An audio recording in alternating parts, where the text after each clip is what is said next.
Hey everybody, it's Gerald with Channel Android, and I wanted to give you a overview of the Motorola Droid 3's hardware. Before I dive into the phone, there's a couple things I wanted to point out. When I did my unboxing, I was not sure where the LED was on this, and I mistakenly thought this was the proximity sensor, which this is actually the LED, and right next to it, which you can't see, is a proximity sensor. Something really cool about this LED is it could be any color. So if you have software that can change the color of the LEDs for notifications, this will work with that.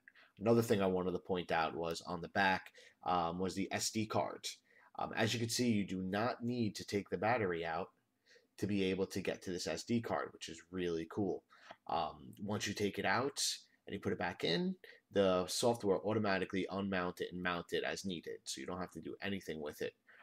Here's the SIM card. You do have to take the battery out to be able to get this in and out, and this will only work overseas outside of the US. A US SIM card will not work in here, whether it's locked or unlocked. So I just wanted to point those two things out.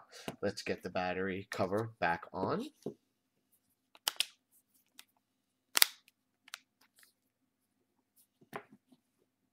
And let's dive into the phone. So the first thing you'll see is it's actually a pretty snappy phone. Even with the Motorola Blur, it runs really smooth. Good to show you that. Not too much jerkiness whatsoever. This has the OMAP 4430 processor, which is a 1 gigahertz dual core Texas Instruments processor, and it works beautifully. The first thing I want to point out to you is that I don't know if you can really see it on this video. You might be able to a little bit. This pentile screen, you do get the what I've heard other people refer to as the screen door effect with this phone, which that means is if you look really, really close, it's almost pixelated. Now, generally, that doesn't affect too much, but there is times you'll see it in some screen transitions. You'll be able to see it sometimes in video. Besides that, the screen itself is really nice. The colors are vivid. It has really nice viewing angles. The glare really isn't too bad. So even though you do get that screen door effect, this screen is still a beautiful, beautiful screen. Let's dive into some benchmarks. The first one we'll do is the LinPack benchmark, and we're getting some pretty good scores on it. Let's give it a run. 69 megaflops. That's pretty good. Let's give it another run. 53. 61. So this is getting some pretty good scores on LinPack. And if you noticed, I was using the multi-threaded test that's made for dual-core processors. So let's try another one. Let's do a Smart Bench test.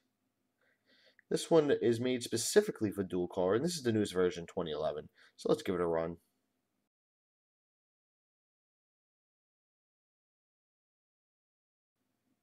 Okay, now that it's done, let's see the results.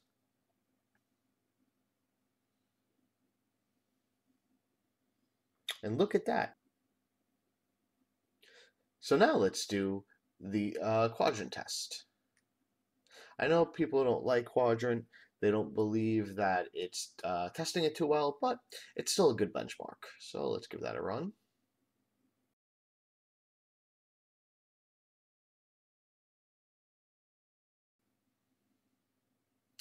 Okay, now it's complete. Let's give it a look. And that's a pretty good run. At you can't really see it on there, but it scored a 2199. Oh, you almost got it. You know what? Let's run that again.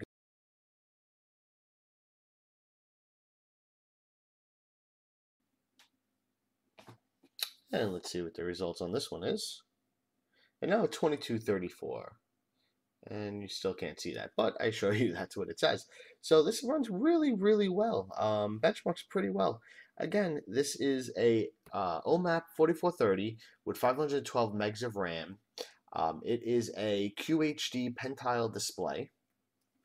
A couple of design flaws I think it has. First of all is having the USB cord so low on the bottom.